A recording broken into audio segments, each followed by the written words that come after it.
Well, hello, welcome again to reading through of the Odyssey book 4, and I got up to this line here, 296, I think, or 296. So Hosfat, thus he spoke, and remember in the previous section, Menelaus has been talking about how Odysseus had saved the Greeks from being discovered in the wooden horse, and then finally Telemachos, who's pretty exhausted at this stage, says, look, send us off to bed, I want to get some sleep. And so thus he spoke, but Argive Helen, Keluse, heiress without augment, gave orders to her servants, these are the female servants, the house servants, Demini, infinitive from Tithami, so to place Demnia, these are bedsteads, hoop I thusei, under the corridors, or under the portico is probably best here. So beneath the portico, and embalain, we would say just to place, I think, it's literally to throw on. So to place beautiful purple or dark regia. This is word meaning blankets. It's a neuter noun, third declension, uncontracted. So it's from regos. This is the uncontracted form of the neuter plural. So these are blankets, and storesai is an infinitive from storenumi. If you're looking it up, storenumi is to spread one thing upon another. So it's something like, and to spread, hupeperte on top, tapetes, well, these are sort of cloaks, really. It's perhaps blankets, we might say. So to lay on them purple, to lay on them purple blankets, and to spread on top of them tapetas, well, it's more blankets really, you might say coverlets or something, and en theminai, again it's from en plus tithami, it's an infinitive, and to place on top of these woolly or fleecy, perhaps, kleinas, these are cloaks, kathuperthen, down upon them.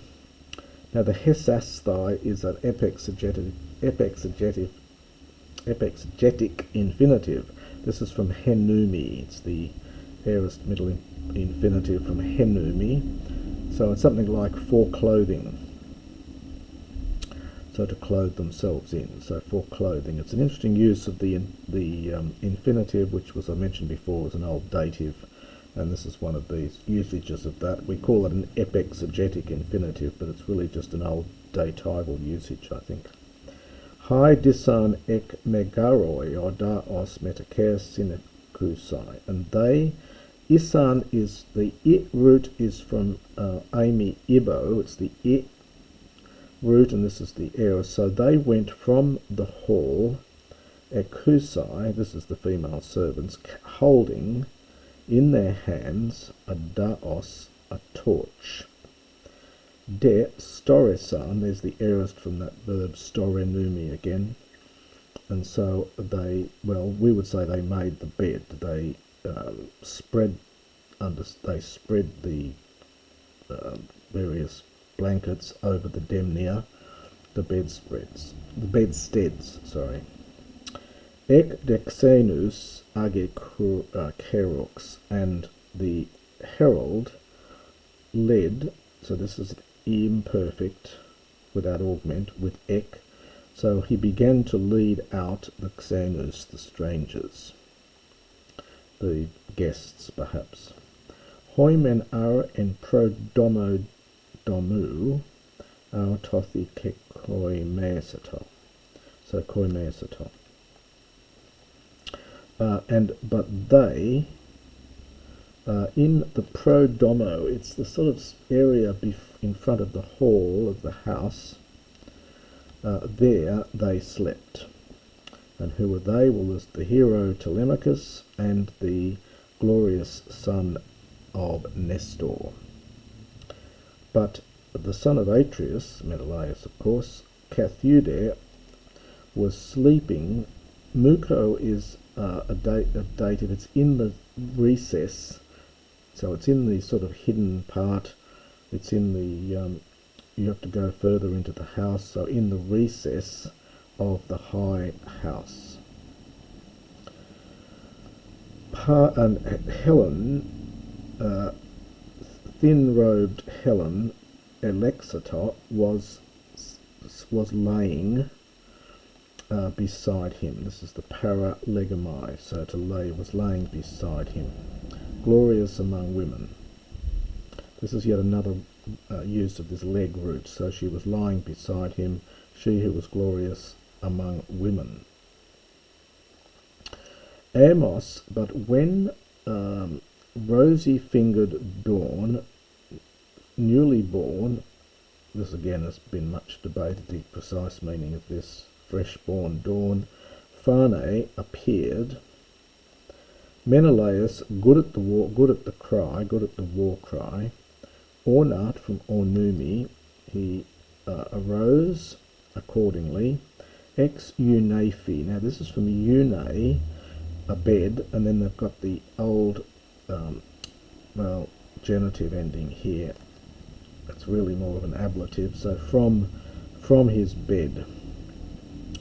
So we get a double ending here, we get an old phi ending rather than Eunice, the normal genitive ending.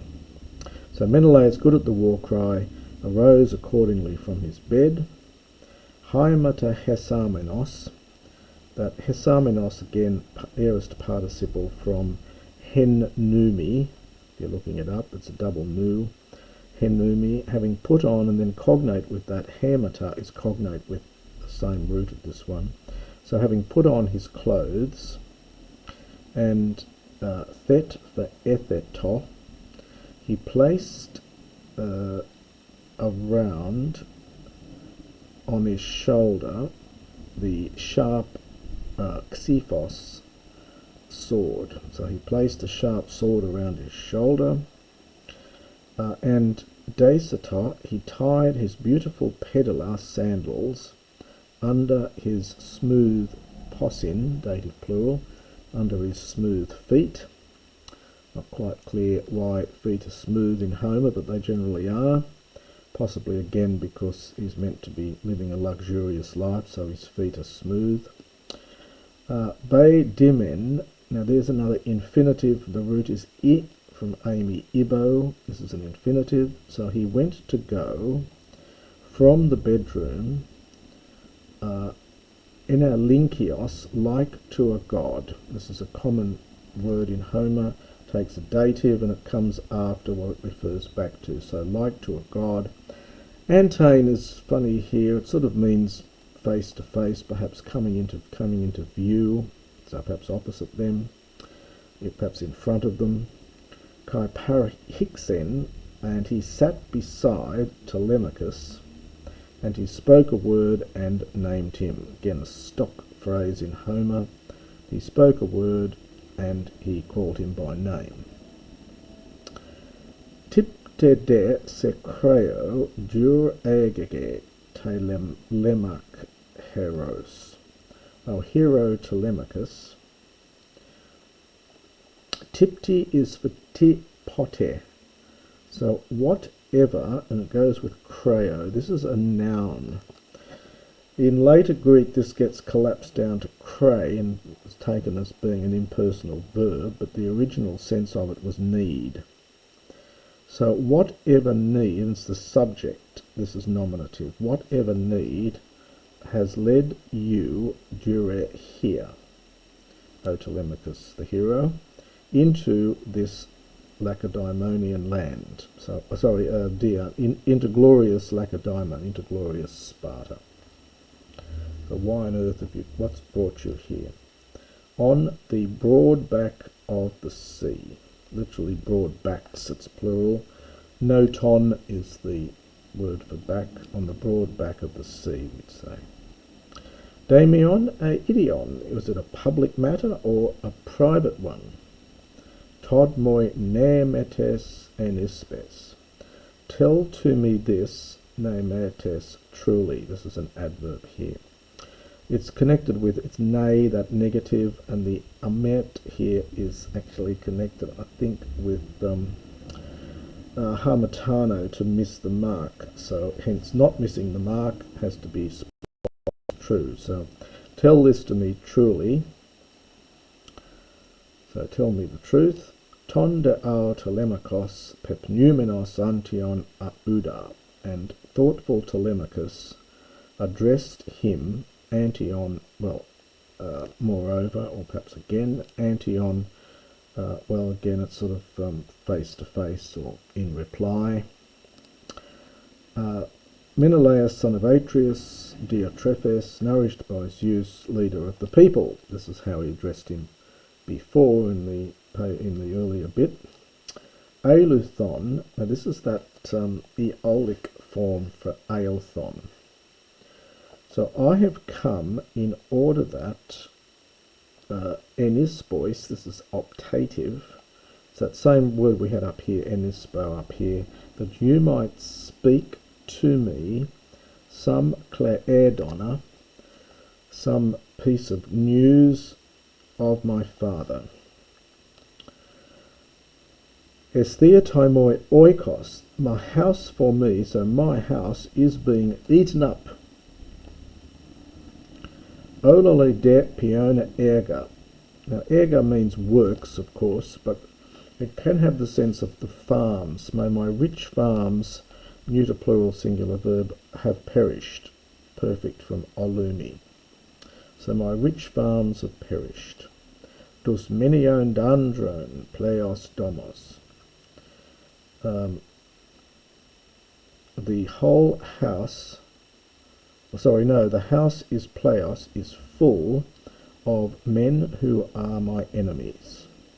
So the house is pleos, is full of men who are hostile to me, who continually svadzusi, they slaughter the male hardina, literally, well, close packed for hardina, but generally thronging, or and this is sheep, so it's the large numbers of sheep. So they slaughter my thronging sheep continually for me, and also the cattle, who are, well, again, this is again much debated, helicas, probably horned cattle with their rambling gait. It's normally called shambling gait. Others take this in a different sense, perhaps shining or sleek.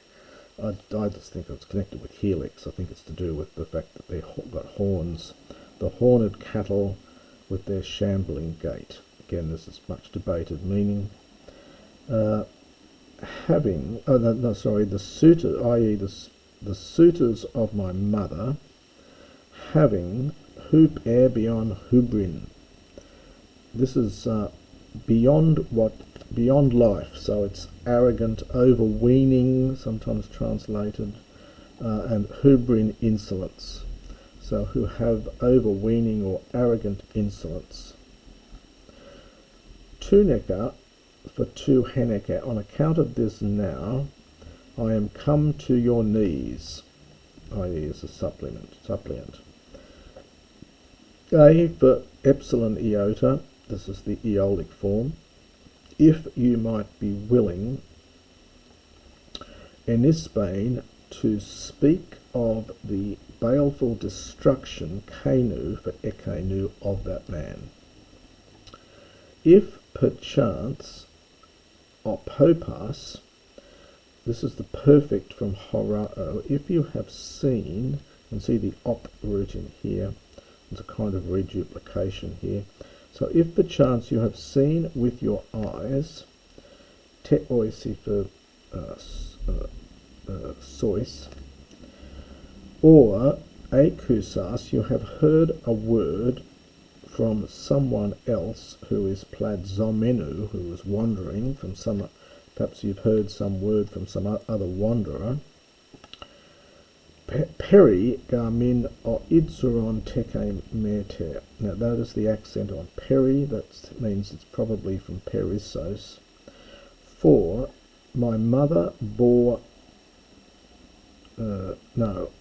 his mother bore him, so the min for auton, o isduron, well, woeful or pitiful.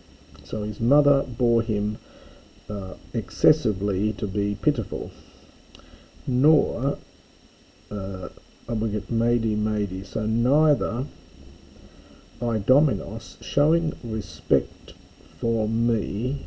Now this is the indefinite te. You can see the me is enclitic, puts its accent back on the indefinite te, which itself is enclitic and puts the accent there. So you're getting cascading accents again. So this is the indefinite. So neither showing respect for me te in any way. Melissoio, well, it's something like speak honeyed words, speak soothing words, nor showing pity. So neither showing pity nor having respect, having eidos for me in any way. Well, it's sort of gild the lily almost here, so speak soothing words. So it's sort of try and placate me by telling me something which is nice but not true. Al you moi katalexon, but relate, imperative here from katalego, relate to me well how, literally, I think it's antesas apopes. This is a noun. It's formed from that, this is from antao, so you met with the sight of him, I think. So this is formed from that verb that we saw before, the opopas, back in 323. This is the abstract noun formed from that, I think. Literally, how you met with the sight of him, so how you caught sight of him, probably in English, how you caught sight of him. Lissamai, I beseech you, e poti toi tipate emos. If ever my father, noble Odysseus, hypostas, having promised some word or some deed, fulfilled it in any way for you. I think we've got to go back to there. So if ever in any way for you, my father, noble Odysseus, having undertaken some, to put it into straight into English, it's hypostas, from hypo plus histemi, having undertaken a word or some deed, brought it to fulfillment in the land of the Trojans, where the Achaeans, paskete, where you Achaeans, now this will be imperfect, were suffering paemata, pains or troubles. Ton non moi menesai. Now recall these things for me. Kai moi, it's enclitic there, and now speak to me truly. This is an adverb here. So now speak to me truly. So it's the usual Homeric thing. If ever someone did something good to you, then you've got to do something good now. So if ever my father fulfilled and undertook any word or task in Troy where you Achaeans suffered pains, remember these things now for me, and speak to me truly. And that is the next section from Book 4.